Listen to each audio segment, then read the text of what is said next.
What's up, everybody? If you've noticed, this video is not going to really be like anything else posted on this channel. I don't really post anything on this channel anyways, but this is different because it's going to be a class project. Instead of doing essays in history, we're going to do whatever we wanted, so I decided to do a video. And this one's going to be about the drug subculture in the 70s. In the 70s in America, everyone was fighting a war that they didn't really want to fight in the Vietnam War. Nobody really trusted the government, and there's a generation of people just trying to escape it all, including the veterans in the war. So, starting with historical background, we got to talk about Vietnam. The American soldiers stuck in the jungle didn't really have a clear mission, and they were just in constant trauma. They never knew when they were out on patrol when they were gonna get their legs snapped off by a trap or get caught in a surprise attack or what have you. So on their off time, a lot of them got addicted to heroin, which was also supplied by the Vietnamese. So in about 1971, 15% of United States troops were addicted to heroin. And when they came home, it didn't really stop because they were all addicted. They didn't really want to stop taking drugs and they had all this PTSD. So drug abuse just wasn't really an urban myth, it was a national crisis. Back home, the drug culture wave was forming. As you know, the hippie movement wasn't just about peace and music, but they also liked rejecting the system, the establishment, and kind of finding themselves.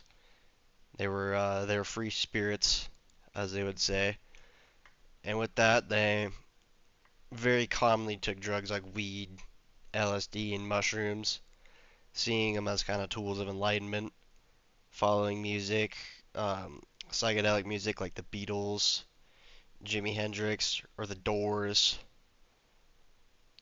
So if the Vietnam vets were using it to escape trauma, the hippies were using their drugs to find truth. With that, Richard Nixon, or how I like to call him, Tricky Nick, he put the crackdown down in the 1970s. He signed the Controlled Substance Act and threw marijuana down as a Schedule 1 drug, same as heroin or fentanyl nowadays. A year later, he declared drug abuse public enemy number one, and he started the war on drugs. And it wasn't really about the health of any of it, but the political side of it. It was a symbol of the anti-war left, and Nixon wanted to silence it. So the best way to get rid of them finding their truth is to get rid of it.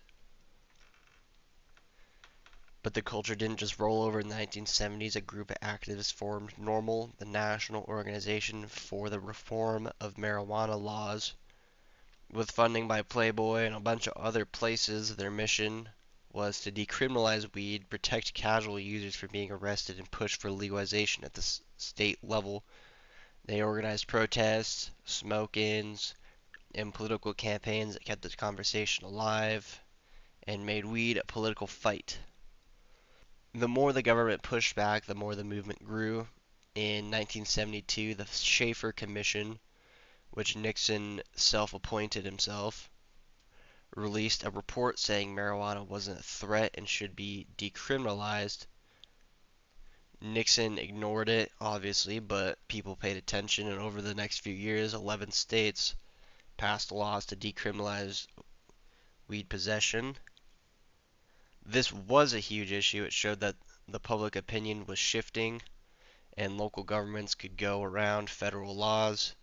The drug subculture had created enough noise and support to make real legal changes, and even though national legalization didn't happen, these early wins laid the foundation for future reform. So fast forwarding to about like the 1990s, and California became the first state to legalize medical marijuana. That decision kicked off a domino effect today. Over 20 states have legalized recreational weed, and most Americans, over 68%, according to recent polls, support full legalization. All of that momentum you could trace back to the chaos and the protests and resistance of the 1970s.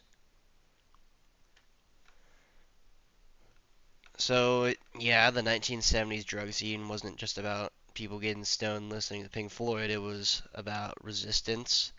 It was about rejecting laws that didn't make sense and fighting for personal freedoms. And it worked. Not all of them at once, but step by step. Today, when new states legalize weed or expunge criminal records, you're seeing the long-term impact of subculture, the soldiers, the stoners, the activists. They changed the country, not with weapons, but with protests, with weed, and with guts to say this law is wrong and in the way. That's as American as it gets. Well, that's about everything I have for this video, so if you like it, leave a like. If you didn't like it, leave a dislike. I don't know, leave me a nasty comment if I'm wrong.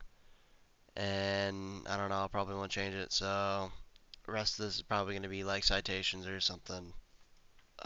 So yeah, see y'all later. Thank you. Oh, you're really good tonight. You know,